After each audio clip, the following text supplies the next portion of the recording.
Good Thursday afternoon to you. Thanks for joining Sports4CLE. Indians are dodging snowflakes in their opener in Detroit, but we're going to talk some Browns football. Tim Bielik will be along to talk drafts and draft prospects a little bit later. We begin talking Browns, and everybody knows it is April Fool's Day. We'll be joined by Ellis Williams in just a few seconds, Browns beat reporter here on cleveland.com. That is not an April Fool's joke. This was a pretty good one, though. Couple of parents in Cleveland told their two young sons Baker Mayfield was traded to the Steelers. Take a listen. Are you serious? They're so dumb for me. Yeah, so dumb of them to bounce them off to their rivals. But they also have a feeling they get the kid. Why? What day is today?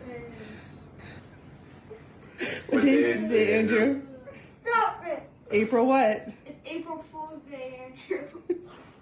I'm joking. Oh. Baker's still a Brown. Good joke, Dad, right? That was the clicker that made its way onto the floor as well. Let's welcome in Ellis Williams. Ellis, I love it. Baker Mayfield responded to that tweet by saying, I feel their pain.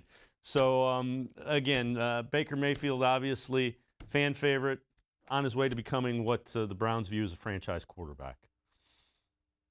Yeah, I saw that this morning too, and I'll say those kids don't know much about football. April Fools, I'm kidding. Those are actually some pretty smart kids. It wouldn't have made much sense for the Browns to trade Baker Mayfield to their rival Pittsburgh Steelers, especially considering the quarterback situation in Pittsburgh with a very much aging and on the probably last year or two of his career, Ben Roethlisberger. If you think about it from a league perspective, you know, the Jets are a team that are set to draft a quarterback at pick 2, right?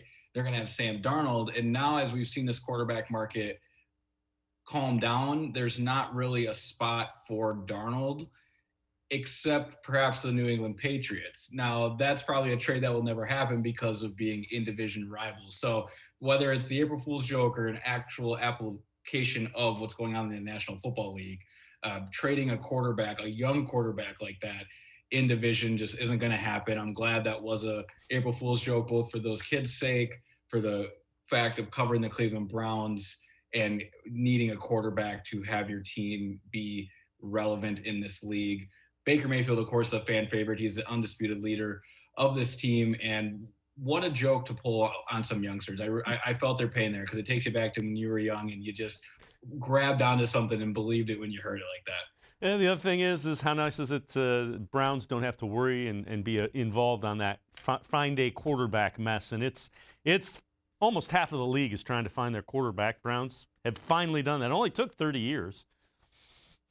Yeah, exactly. And if the Browns were in the spot they usually are in and Baker Mayfield wasn't on this football team, the April Fool's joke probably would have went in reverse order. Like the Browns have traded for the number 4 pick, or the Browns have traded for Russell Wilson. It would have been something like that, and then you'd have seen children leap for joy only to be disappointed. So I don't know which one is more cruel, but either way, it's a viral Twitter moment for good reason. And you see, Baker Mayfield has had plenty of success with Kevin Stefanski. Well, I wish this one was an April Fool's joke. Unfortunately, it wasn't. So Hue Jackson radio interview this week, and basically saying that, you know, the Browns lied to him. It was analytics versus football, not analytics and football. Take a listen to the response Shannon Sharpe has to it, and it's one of the better ones that I've heard. It's over. It's a bad idea. It's a horrible idea. I don't understand what this accomplishes. I hope Hugh gets another opportunity to be a coordinator. If he wants to be a coach, let that. But Skip, let this go. You lied to the Cleveland Browns. You said you were going to be better than 336-1 in 40 games. So I guess y'all lied to each other. You were a match made in heaven. Y'all deserved each other. Skip, what does this do for Hugh now? Nobody's going to feel sorry for you. Hugh, you got an opportunity to coach. It didn't work out. They're on their 3rd coach since you. It's okay. You're not the first. You won't be the second. You won't be the last coach that's gotten the job and it failed at it. It's okay. And again, Ellis, I'm with Shannon. I hope Hue gets a chance to be an offensive coordinator again. I never disliked him, but time to move on. Exactly it. And I'm either the least qualified person to talk about this because I joined cleveland.com prior to Hue Jackson's departure and the entire Sashi Brown era, or I'm the best person to talk about this because I'm detached from it, removed, and see it from an outsider's perspective. And that's exactly how I feel about it. What Shannon laid out is that this has just been over. It doesn't have much reason in being a talking point aside from Hue Jackson's book coming out, which Browns fans picking a title for that has been fun on our insider subtext. And that's been a fun side discussion. I will give them that. But from the X and O standpoint, from on the field stuff, again, yeah, Hue Jackson, it'd be great to see him on an NFL staff and be able to contribute. Of course, this league has a problem with minority head coaches, black head coaches, coordinators, getting those black talent in those positions. And Hue Jackson is one of those guys. But it is a tough look when the team with some of the same parts that you had, or at least in its infancy, goes from what it was to what Kevin Stefanski and Andrew Berry have turned it into. Clearly, you were part of the problem, and I think it's best if both sides just avoid each other. We've seen that the Browns will not make a statement on this, as they shouldn't. But again, Hue Jackson has a book coming out, so I'm sure this will come up again, and we'll probably talk about it a few more times. Yeah, without question. And you know what? Again, Hue Jackson's not a bad guy. He just did not do well here with the Browns. Let's move on to something a little bit more interesting and timely. He wrote something about Jarvis Landry. Take us through that, what you found out, what you like. Consistency, and that's a huge thing with football. Tell me a little bit about what you liked when you dove in deeper with Jarvis Landry. Yeah, Jarvis is just one of the receivers I really admire in this league. He's done it the right way his entire time in Cleveland and really just in the NFL. He's a guy that brings a lot of things that both show up on a stat sheet, show up on PFF, and then things that you need to be at the game, in a post-game locker room, at training camp and practice to see. Jarvis is a type of luxury that the Browns need to maximize over these next 1 or 2 years. He makes top 20 money. He's the 16th highest paid receiver in football. He does not have top 20 production. It's not because of a lack of skill set. It is more in part because of the offense he plays in and a limited passing opportunity and volume. He is not the focal point of this offense. He hasn't been a focal point of an offense for a long time, but he is a A1 luxury item within an offense that, again, the Browns really need to focus on capitalizing on, because as soon as this team starts paying players like Baker Mayfield, Denzel Ward, Wyatt Teller, perhaps Nick Chubb, the luxury parts of your offense, the auxiliary pieces like a Jarvis Landry or a Kareem Hunt or an Odell Beckham Jr. tend to get replaced by younger guys. Watching the tape, there's a lot of receptions that I don't think rookie or second-year receivers are going to be able to pull in. Baker Mayfield throws a heck of an accurate ball, but there's a lot of heat on it. Jarvis is a pro receiver of the football. He might not be a Hall of Fame talent in terms of resume, but those hands are Hall of Fame worthy. He makes Baker Mayfield's life so much easier, as any receiver being paid in the top 20 should. His numbers should not indict his abilities. It's more of just a product of situation. And I think most Browns fans know that in those huge moments, whether it's a critical third down when the Browns need a conversion, scoring in the red zone, or throwing touchdown passes and throwing for first downs. He was 4 for 4 this year for 74 yards, perfect QBR, perfect passer rating. Jarvis brings it, and you don't find a lot of guys like that on NFL rosters. The Browns pay for it. He's earned his money, and he is paid like a top 20 guy despite the production, but the window is closing on being able to capitalize on Jarvis Landry. That's why these next 2 years are so important for this organization. Before we take a quick time out, he's a guy that blocks extremely well. That gets overlooked. Not only a willing blocker, but somebody that really wants to do that unglamorous part of the wide receiver position. Yeah, and he's fierce at it. He gets in there, and he's not afraid of anybody. I mean, look, Jarvis brings the type of intelligent blocking too. He knows how to create his angles, not being the largest guy. He can get under an edge guy or a linebacker on not expecting as much and make a play. And then that also helps in the play action. The Browns can show similar looks and then free him up in preset motion. And you think he's coming across the formation to get a quick wham block, and he hits the flats. We've seen that a handful of times. And I also think it's a trickle-down effect, both from his leadership and then with staying on blocking. If you go back and watch this season and watch the wide receivers, you see guys like Cordero Hodge and Donovan Peoples-Jones getting downfield blocking. If that's not coming from the top, if your vets and your highest paid receivers aren't doing it, your young guys aren't going to either. But they do it because Jarvis does it, and he does it so well. Ellis Williams and I are going to take a quick time out. On the other side of the break, we're going to flip sides of the ball a little bit. We're going to look at defense, specifically defensive line. Malik Jackson spoke to the media. We'll talk about how he fits in.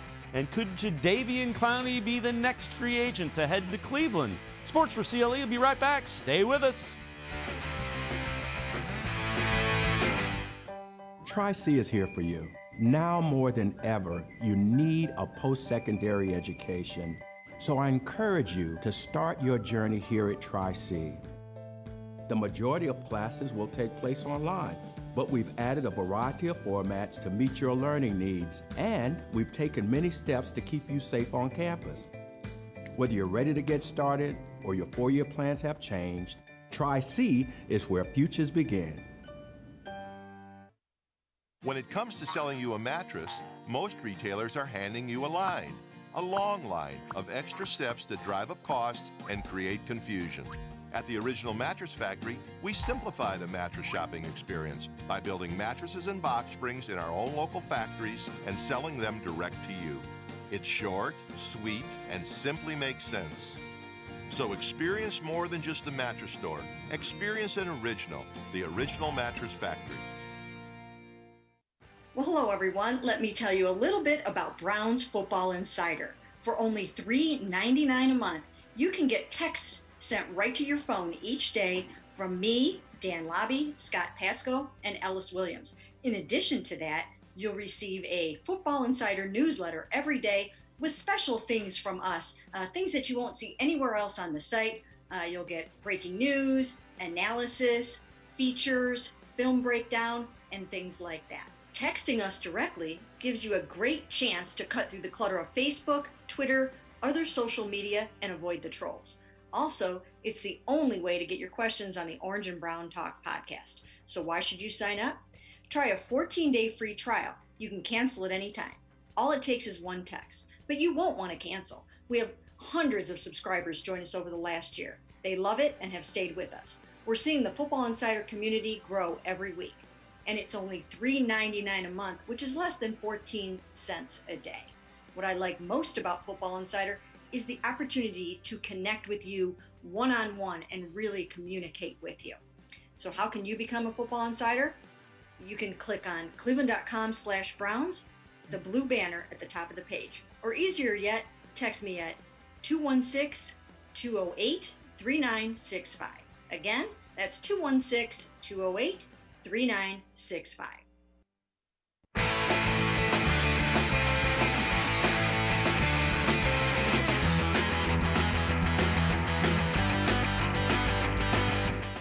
Sports4CLE continues. We continue to talk Browns football with Ellis Williams, Browns beat reporter here on cleveland.com, as well as in the pages of the Plain Dealer. Ellis, I know you look at a lot of tape. You do some film study.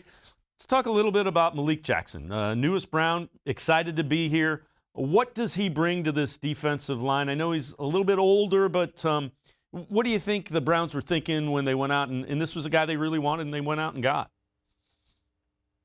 I'm pretty excited about Malik Jackson's ability to play up front, both next to Myles Garrett or bookending Myles Garrett at an end spot. Watching his tape, you first notice just inconsistencies in his game that I think really stem from his Lisfranc foot injury. That's the type of injury that just there's no really overcoming it. Guys sometimes try to play through, or in the recovery process, even when they do come back, they're not themselves. And it takes a good year or so, whether you see it in the NBA or NFL, especially with those larger players. It's a real damaging injury. And Malik talked about that with local media, I think it's been a long week, couple days ago, I think, saying that you could tell that it was a hindrance, and he really compared it to, just imagine taking away something that you use every day. And I thought that was a really good way to symbolize it and put it and really humanize what these athletes go through.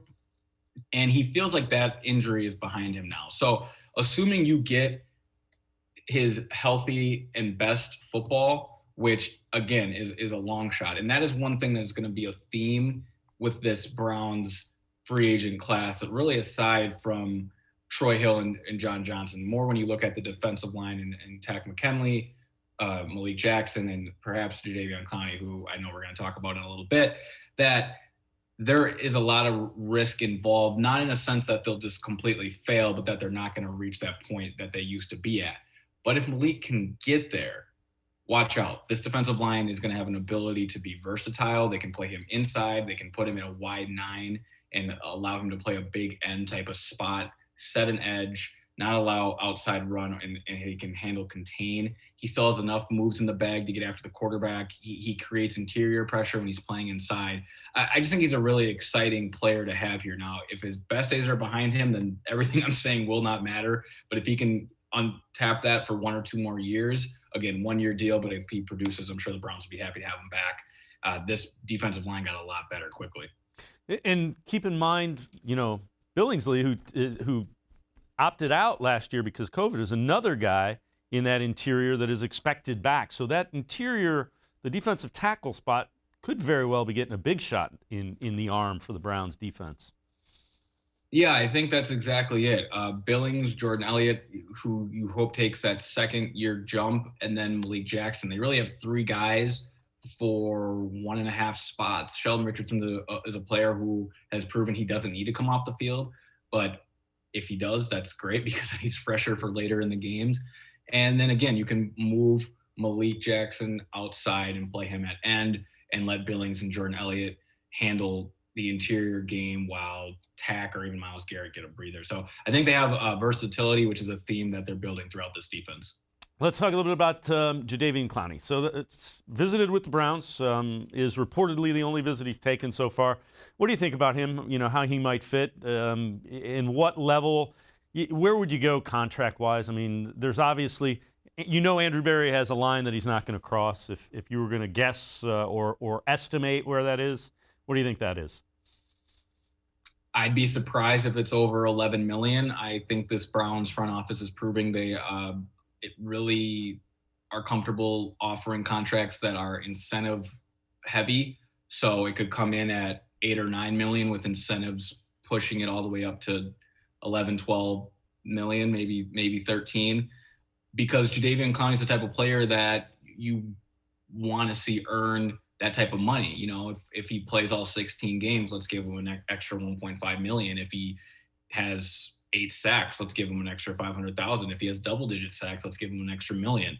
I could see that contract being laid out in that way, which really protects the Browns from any worries, because the talent speaks for itself. Like Jadeveon, much like Malik Jackson, if he can revive his career in a way and tap back into what he was, he still has a lot of athletic potential. And when you don't ask him to be the number 1 pass rusher, he could come in and be even a number 3 guy. He probably, name recognition wise, he'd be the number 2 guy. But if this Takk McKinley revival works out the way that his former coach Dan Quinn thinks it may, then perhaps Jadeveon Clowney is your number 3 rusher and just can come in as a chaos creator and in a diligent run stopper when need be. It's a win-win for the Browns. I've really come around on the idea of Jadeveon Clowney joining Joe Woods in the Cleveland Browns, because there's not a lot of ways this could go wrong, and the upside is through the roof.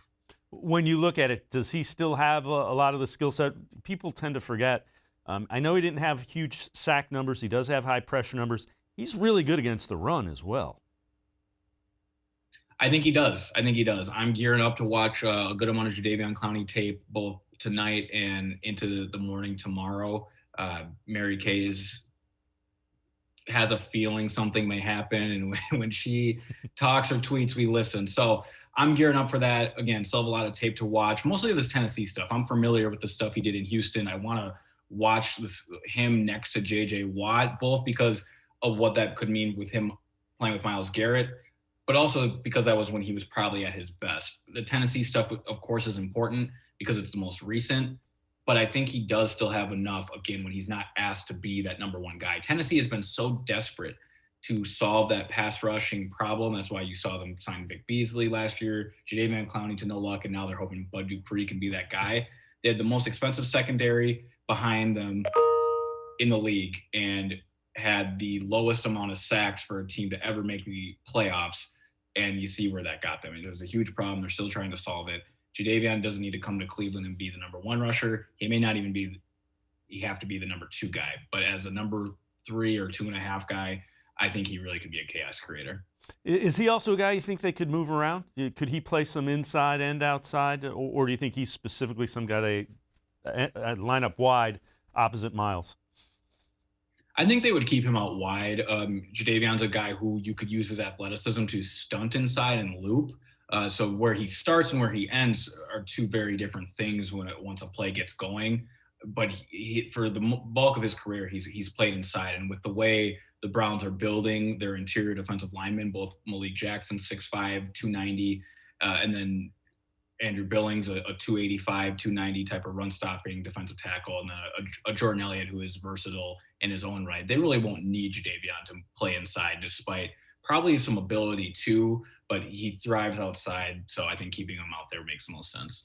Ellis Williams, Browns beat reporter, and I'm going to take one more time out. On the other side of the break, we'll talk versatility. We'll also talk John Johnson. He speaks to versatility on the defense. So does Troy Hill. Sports for CLE. We'll be right back talking more Browns football with Ellis Williams. Stay with us. Presque Isle Downs and Casino has sports betting. Use one of our 50 state-of-the-art Bet America kiosks to place your bet and watch your favorite games on one of our many HD televisions or visit our sportsbook area. Only at Presque Isle Downs and Casino. We're living in uncertain times, but you don't have to put your future on hold. At Tri-C, you can move ahead while staying safe and saving money. The majority of classes will take place online, but we've added a variety of formats to meet your learning needs, and we've taken many steps to keep you safe on campus. Whether you're ready to get started or your four-year plans have changed, check out Tri-C's programs and resources, because Tri-C is where futures begin. When it comes to selling you a mattress, most retailers are handing you a line. A long line of extra steps that drive up costs and create confusion. At the Original Mattress Factory, we simplify the mattress shopping experience by building mattresses and box springs in our own local factories and selling them direct to you. It's short, sweet, and simply makes sense. So experience more than just the mattress store. Experience an original, the Original Mattress Factory. Do you like Ohio State football? Would you like to get information from me, Doug Lesmerises, about Ohio State football without having to look at my face? We have got the plan for you. Become an Ohio State text subscriber through cleveland.com. You send a text, 614-350-3315. What do you get? 2, 3, 4 texts right in your phone every day about Ohio State football. Inside information, polls, voting, all kinds of things. You can be on our podcast. We take text subscriber questions on our Buckeye Talk podcast every week. If you really want to be involved with Ohio State football, in season or out of season, become an Ohio State text subscriber from cleveland.com. Send a text to 614-350-3315. 14-day free trial. What do you have to lose? $3.99 a month after that. 614-350-3315. I'll see you in your phone.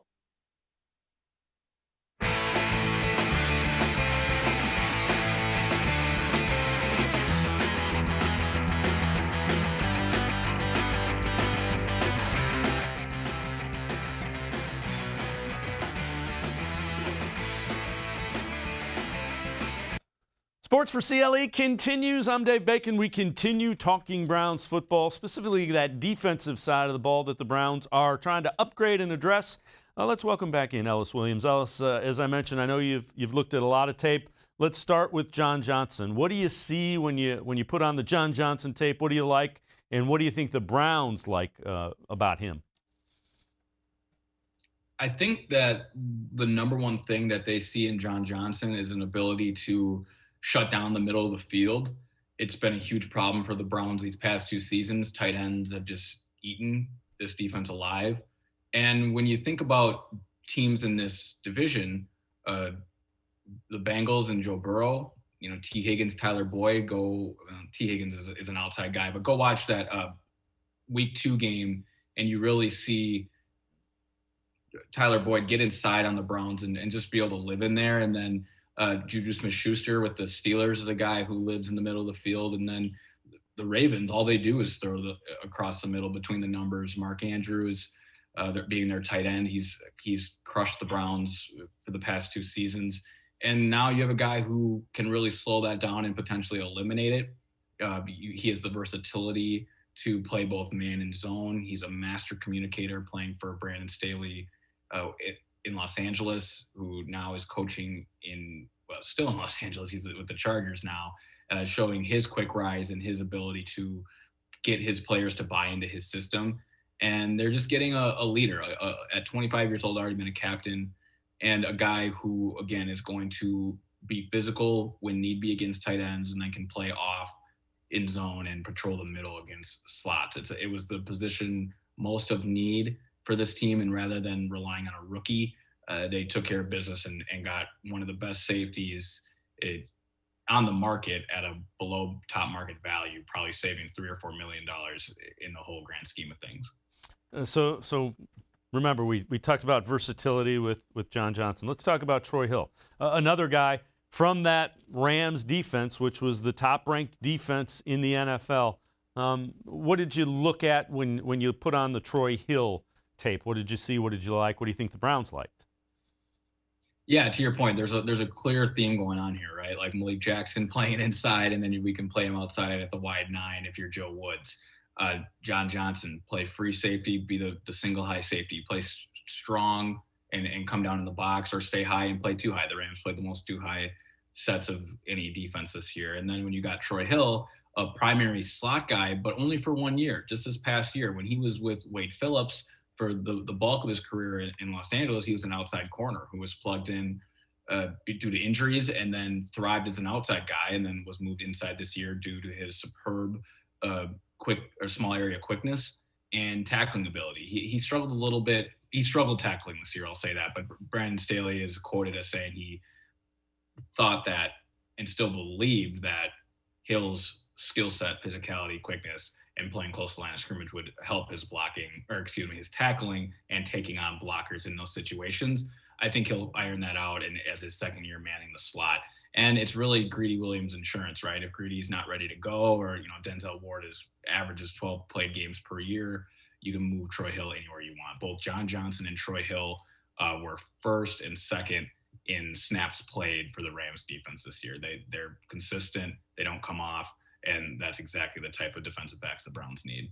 Yeah, the other thing about Hill is, and you mentioned it's his first year playing in the slot, his Pro Football Focus grade, which I know you're really familiar with, against just slot was best in the NFL. And when you took into account corner, playing outside corner, it was still top 15. So that speaks to, if it's the first year he's playing in the slot and he has the best grade, you would think that's only going to get better.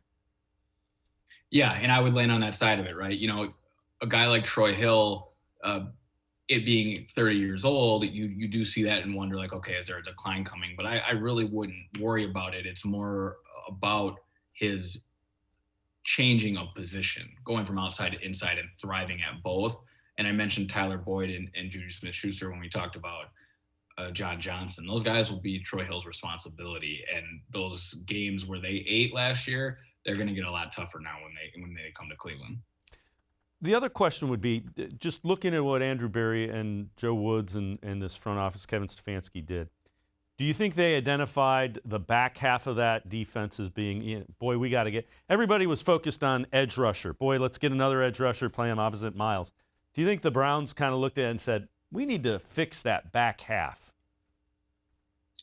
Yeah, I think the Browns did two really smart things in free agency, and we learned a ton about Andrew Berry in the process. When you look at the two players they acquired that we're talking about right now, and John Johnson and Troy Hill, I don't think it's any coincidence that they both came from Los Angeles. So what's going on in Los Angeles? Well, they're quite cap strapped, right? And for people who, including myself, who have said that the cap isn't real, I'm learning that Los Angeles and Pittsburgh are two examples that show there are some examples there that show there's some realness to this cap, right? The Rams were not going to be able to retain both John Johnson and Troy Hill. They retained neither. And also the Browns realized who they were competing against. Rather than John Johnson or Troy Hill going to the Eagles or the Jets or the Jaguars, teams with money but a losing culture, the Browns now understand their leverage, use that to their favor. And again, it's not a coincidence that we've seen all these signees come out and say, this is a Super Bowl team. I thought that before I got here.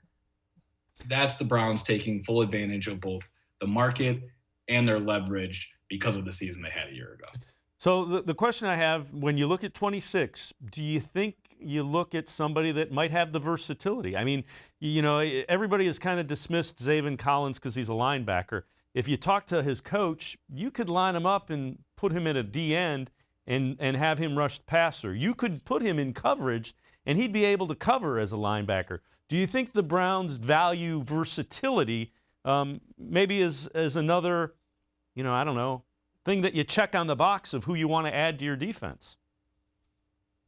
Yeah, that's clearly the way this is trending, right? You know, Joe Woods wants to be able to play multiple and diverse packages, have 3 safeties, 2 linebackers, perhaps 1 backer. It is going to be fascinating to see how this defense progresses over the first 8 weeks of the season next year. Shameless plug here. I'm working on a piece centered around, if the Browns draft a wide receiver early, who should GM Andrew Berry target? And that concept of versatility would apply to the offensive side of the ball as well. They're not going to, if they go wide receiver, I would be surprised if they drafted strictly an outside guy or strictly a slot guy. They're going to look for that versatility across the board. And the beauty of picking at 26 and the moves that this front office have made the past 2 seasons have really, and especially if a guy like Jadeveon Clowney joins the Browns, it makes the 26th pick quite, it puts less pressure on the pick to have an impact season next year. Like when they picked 10 a year ago, the left tackle that they selected needed to come in and start day 1.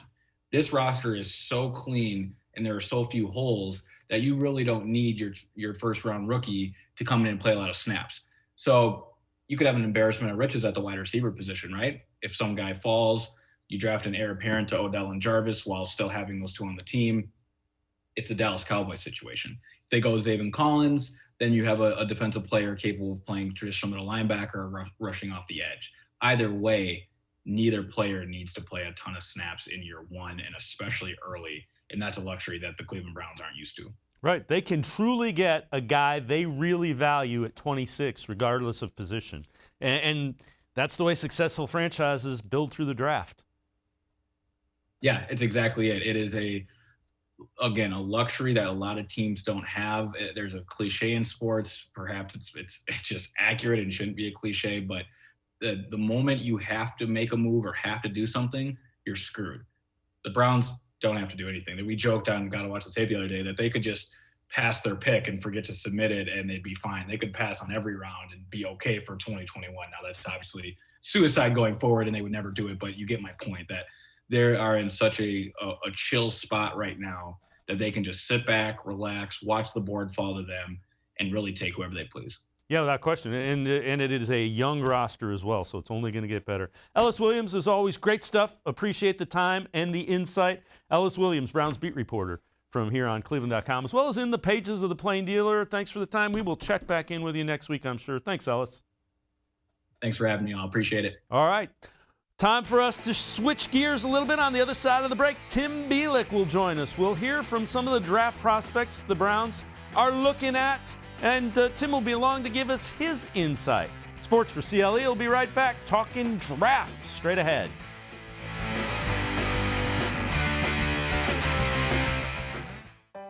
Tri-C is here for you. Now more than ever, you need a post-secondary education.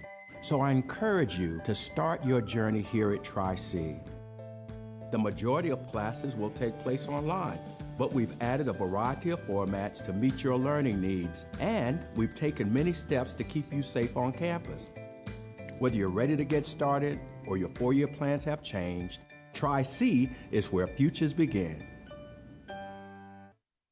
When it comes to selling you a mattress, most retailers are handing you a long line of extra steps that drive up costs and create confusion. At the Original Mattress Factory, we simplify the mattress shopping experience by building mattresses and box springs in our own local factories and selling them direct to you. It's short, sweet, and simply makes sense. So experience more than just the mattress store. Experience an original, the Original Mattress Factory. Well, hello everyone. Let me tell you a little bit about Browns Football Insider. For only $3.99 a month, you can get texts sent right to your phone each day from me, Dan Lobby, Scott Pasco, and Ellis Williams. In addition to that, you'll receive a Football Insider newsletter every day with special things from us, things that you won't see anywhere else on the site. You'll get breaking news, analysis, features, film breakdown, and things like that. Texting us directly gives you a great chance to cut through the clutter of Facebook, Twitter, other social media, and avoid the trolls.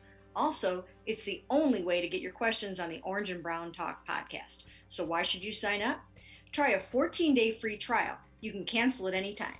All it takes is one text, but you won't want to cancel. We have hundreds of subscribers join us over the last year. They love it and have stayed with us. We're seeing the Football Insider community grow every week.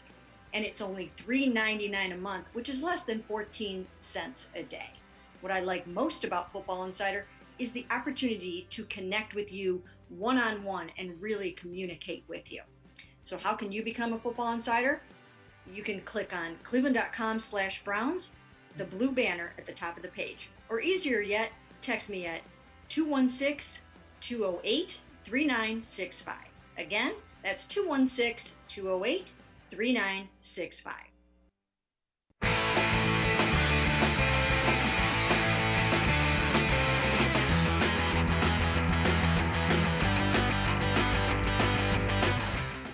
Sports4CLE continues. I'm Dave Bacon. The Indians fall 3-2 to Detroit in the opener in Detroit throughout the snow. We'll have a little bit more on that a little bit later. We're going to shift our attention now, though, to the draft. Let's welcome in Tim Bielik. Tim is a draft expert here on cleveland.com and as well as in the page of the Plain Dealer. Tim, when you sort this out, what position do you think the Browns go for at 26? Do you think it's an edge rusher? Do you think it's a cornerback? Just a very generic thought there. I think edge rusher is probably the way I'd be looking at, just because, again, there's plenty of options that are going to be available for them there, especially after the pro day circuit kind of came out, where as it's looking right now, you got a clear number one defensive end in Kwity Paye from Michigan, and then the rest are kind of in a mix from 2 to 5. Corner is going to be interesting with Caleb Farley's back surgery, see how far that drops him. And the thing that's interesting with the Browns is if they sign Jadeveon Clowney before the draft, then that really opens things up in the first round, maybe even frees them up to go receiver.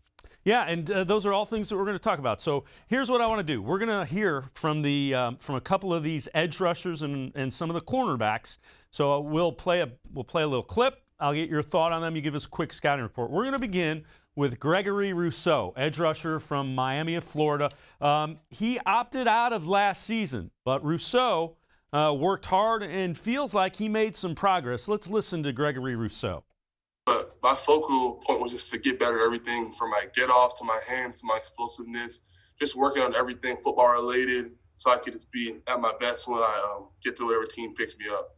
I got a lot better, just working every single day. I was at Excellence in Pensacola, just being dedicated, being diligent about everything, focusing on flexibility, focusing on just a lot of D-line stuff just to get ready for the next level. And I feel like I made the most out of my opportunity. Myles Garrett, he's a freak athlete, and he's just a crazy football player. So for me, that opportunity to play with him would be amazing. Gregory Rousseau, tell us a little bit about him. I know you've done a lot of work on him. We've heard his name. What do you like about him? What do you see when you put the tape in on Gregory Rousseau? Rousseau, you saw it across the bottom of the ticker, 15.5 sacks in 2019. I mean, that's just simply sensational no matter what level of football you are. And of course, that's the ACC. Looking back at his pro day, had a pretty good day. Not the greatest day, but still a good day. Measured about 6'6.5", very long arms.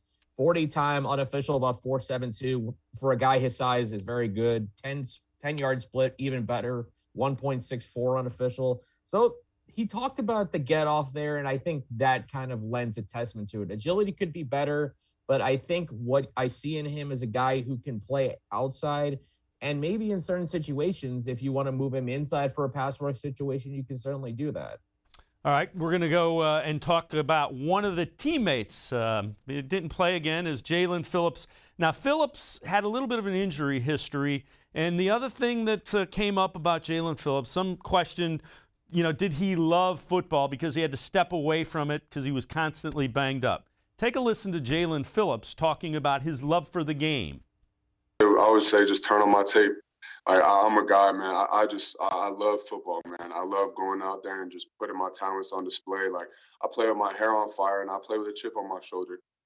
So, obviously people have other interests. Like, it would be boring to just, have one thing that you do and that's all you do. But, music isn't a distraction by any means. Like, I came to Miami, was in the music school, and stopped that because, it was getting in the way of football. So, I don't know. Have you ever looked at Myles Garrett, thought about what it would be like to line up opposite him? And have you had any contact with the Browns?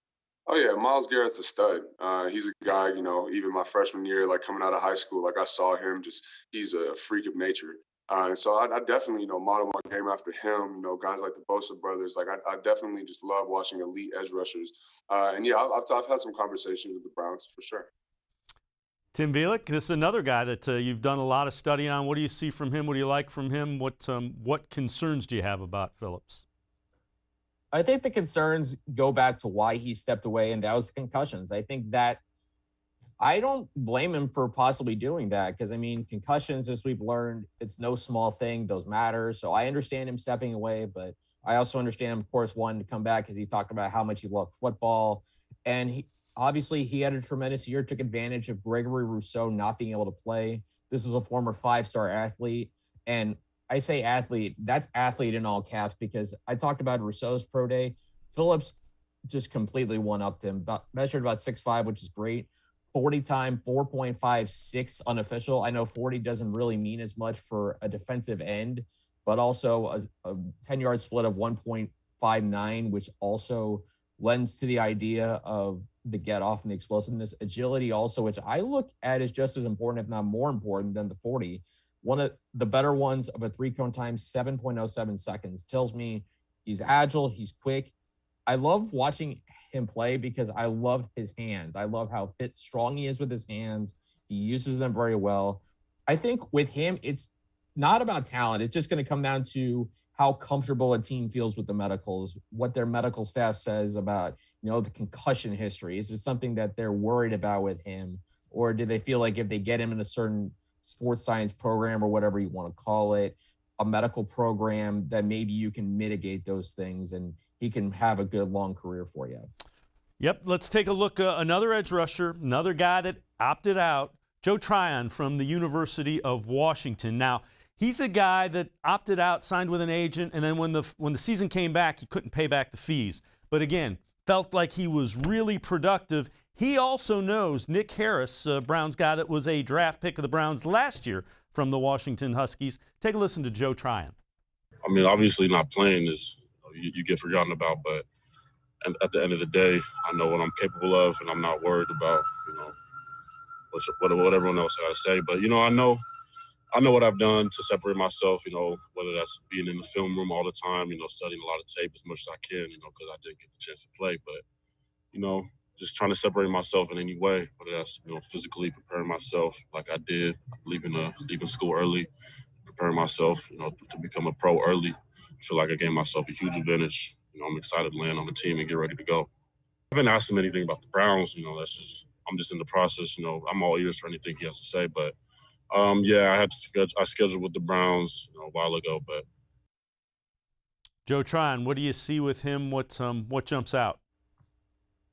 his athleticism jumps out. I mean, he just pops on the tape when you watch his athleticism. Again, testing out at Pro Day was great. 40 time, 4.64. He's got good size at about 259 pounds. I don't think the athleticism is a surprise. I think that's what's ultimately going to get him drafted pretty high. And he did not play, of course, in 2020, but 8 sacks in 2019 when he really got a chance to play. I think maybe with the athleticism, he could be an early second-round guy if the Browns trade out of 26 and decide to trade out of the first round, or a trade-up option, say they go corner or a receiver in the first round, but they really like Joe Tryon and they're concerned he's not going to fall very far. I think he's a guy that's got a high amount of upside to kind of play with, and it's going to be interesting to see where he goes and what skills he's kind of developed throughout, his year of not playing football. All right, we're going to shift our focus away from edge rushers, cornerback. That's another one that the Browns certainly could talk about. Now, Patrick Surtain. Name sounds familiar to NFL fans. He is the son of Patrick Surtain, really good defensive back. He feels that he learned quite a bit from his dad, and he's one of the best. I think my consistency stands off the charts. Just coming day in and day out, knowing what I need to do to go out there and perform at a high level.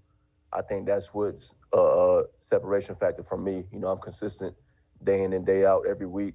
I play to a high level each and every week, so that's something that my game has definitely improved on throughout my years. But I think I'm very consistent when it comes to film and cornerback play. Tim, what do you see with Patrick Surtain?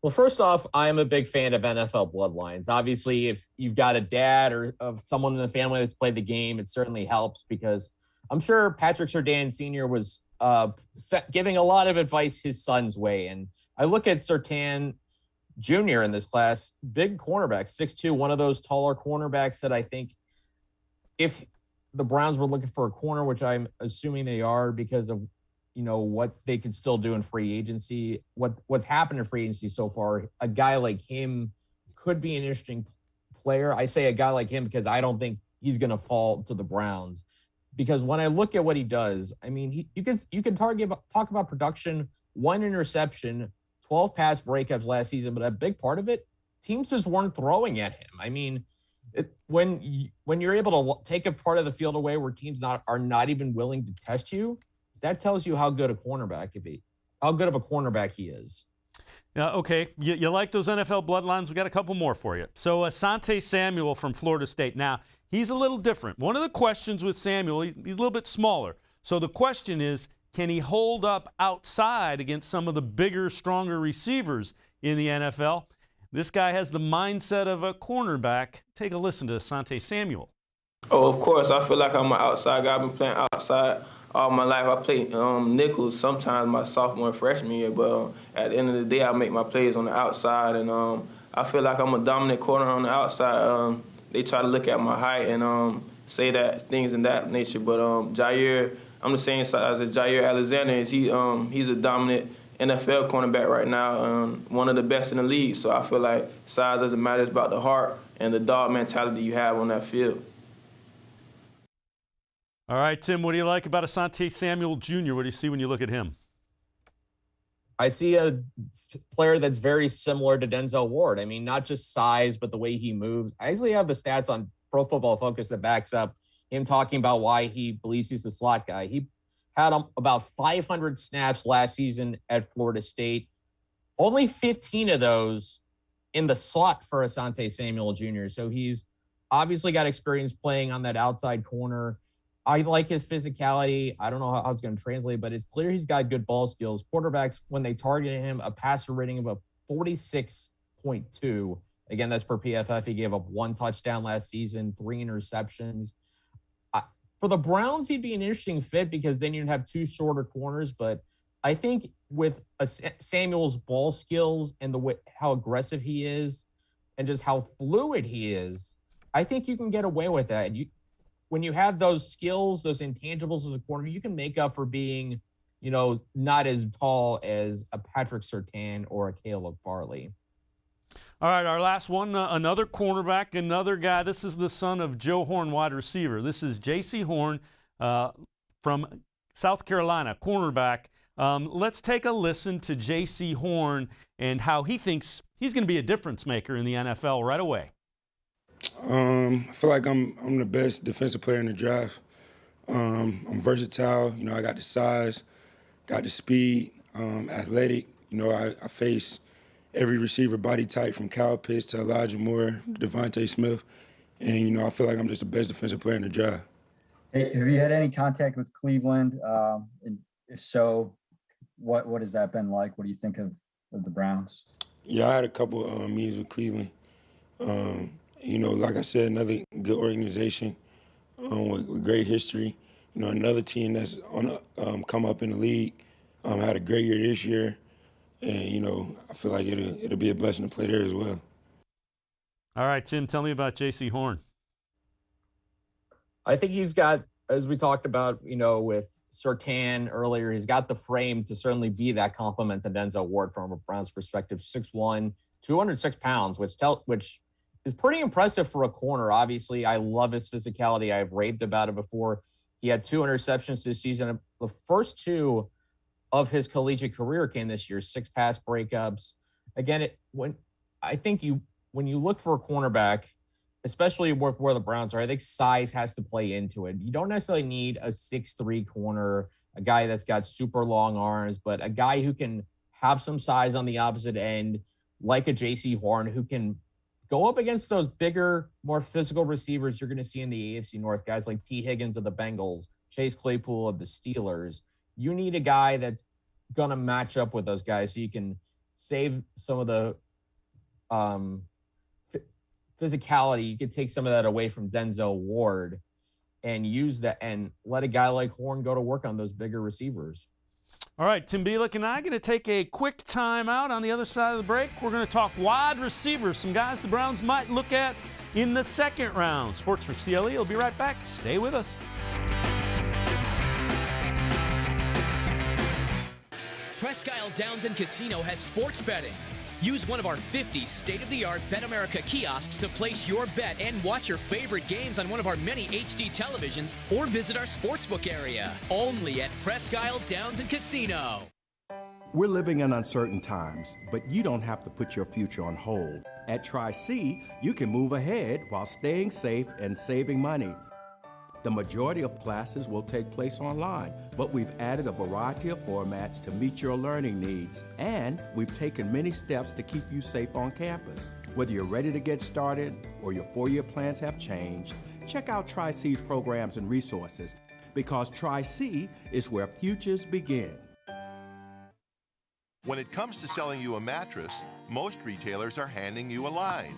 A long line of extra steps that drive up costs and create confusion. At the Original Mattress Factory, we simplify the mattress shopping experience by building mattresses and box springs in our own local factories and selling them direct to you.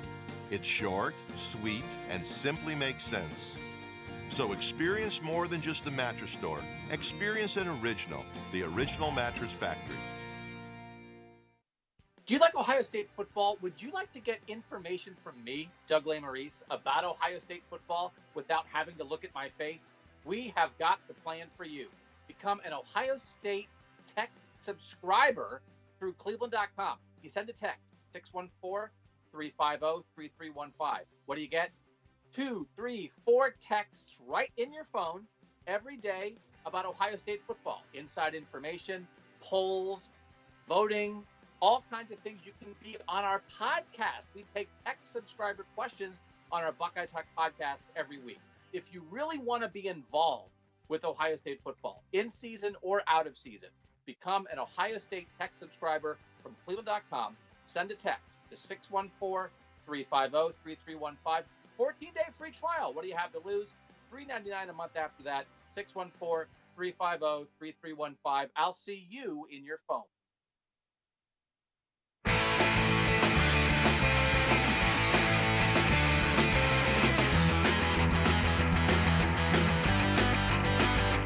Sports for CLE continues. We continue talking draft with Tim Bielik. Tim, let's take a look at some names that you're listening out for. Could be second-round type receivers for the Browns.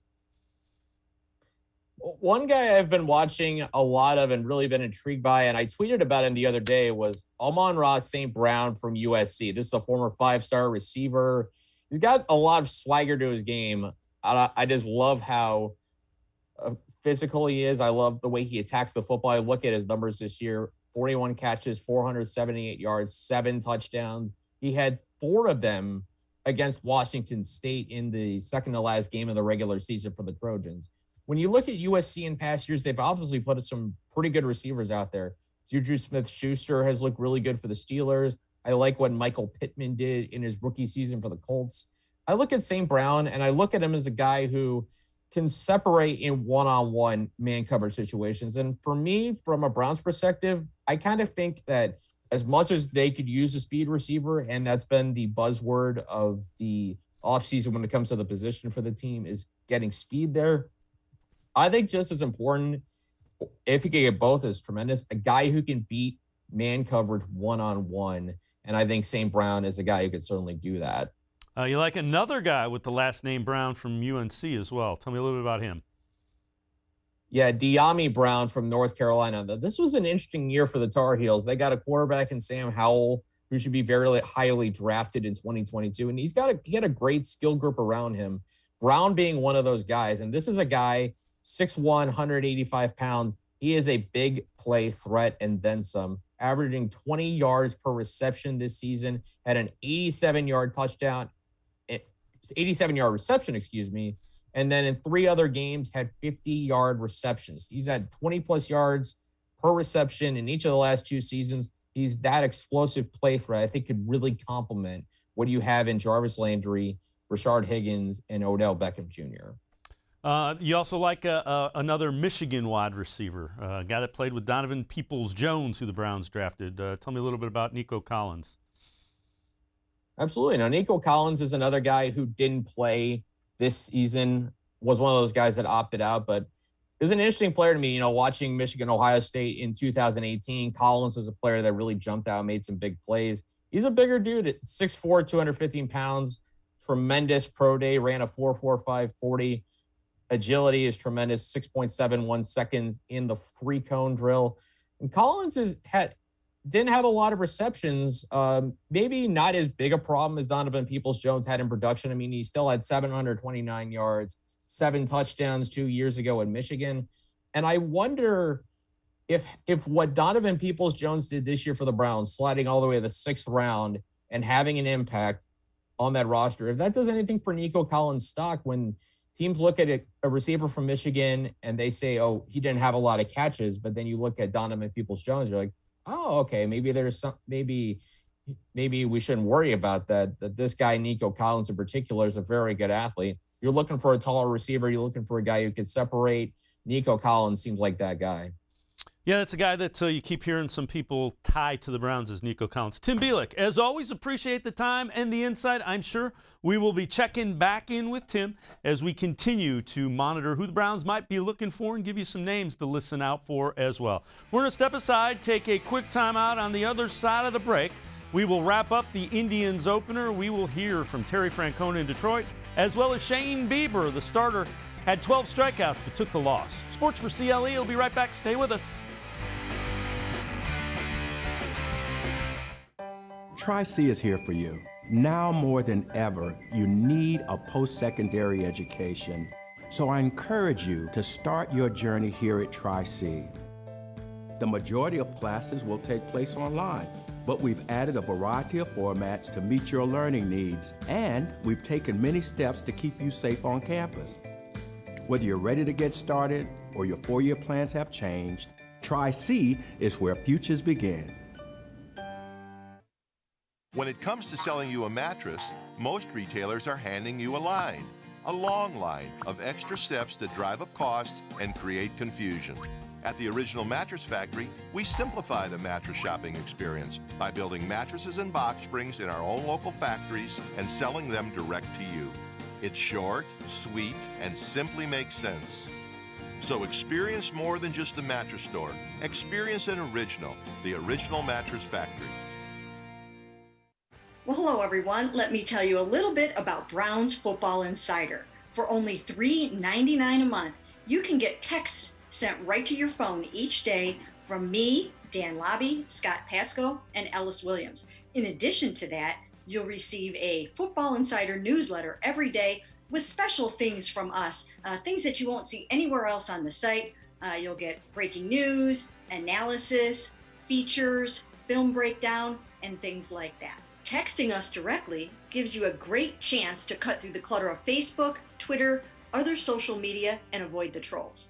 Also, it's the only way to get your questions on the Orange and Brown Talk podcast. So why should you sign up?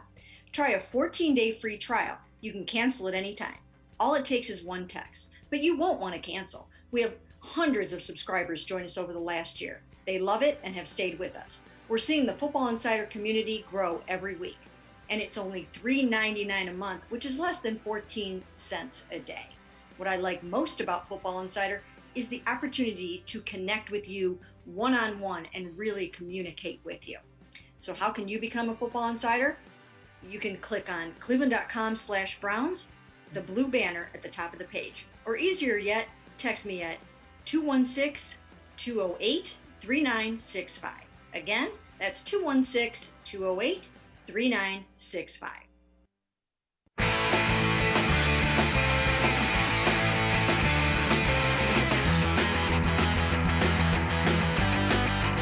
Sports4CLE continues. I'm Dave Bacon. The Indians dropped the opener to Detroit in Comerica Park, 3-2 the final. Shane Bieber got the start, went 6 innings, gave up 5 hits, and struck out 12. Now, he did give up a 2-run homer to Miguel Cabrera in the first with 2 outs through a snow flurry.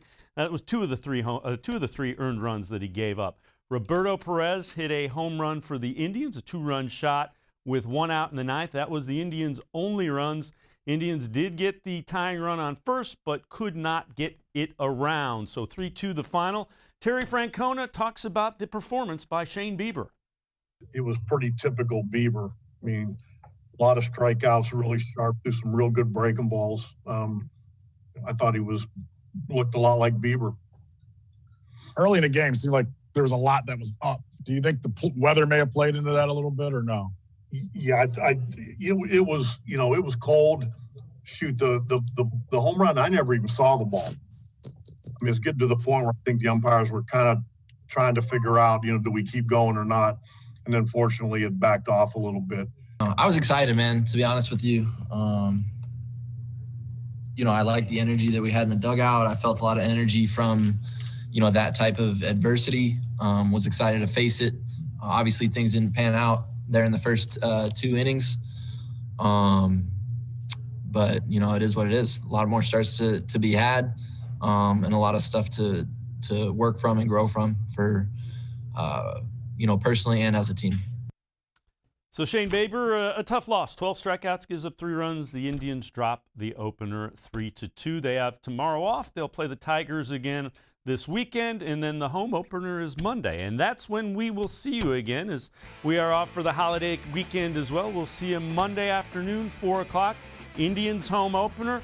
We will have Jeff Risdon from Browns Wire. We'll talk Browns. We'll talk some more draft with Jeff Risdon right here on Sports4CLE. Have a great weekend, everybody. Stay safe. We'll see you Monday at 4.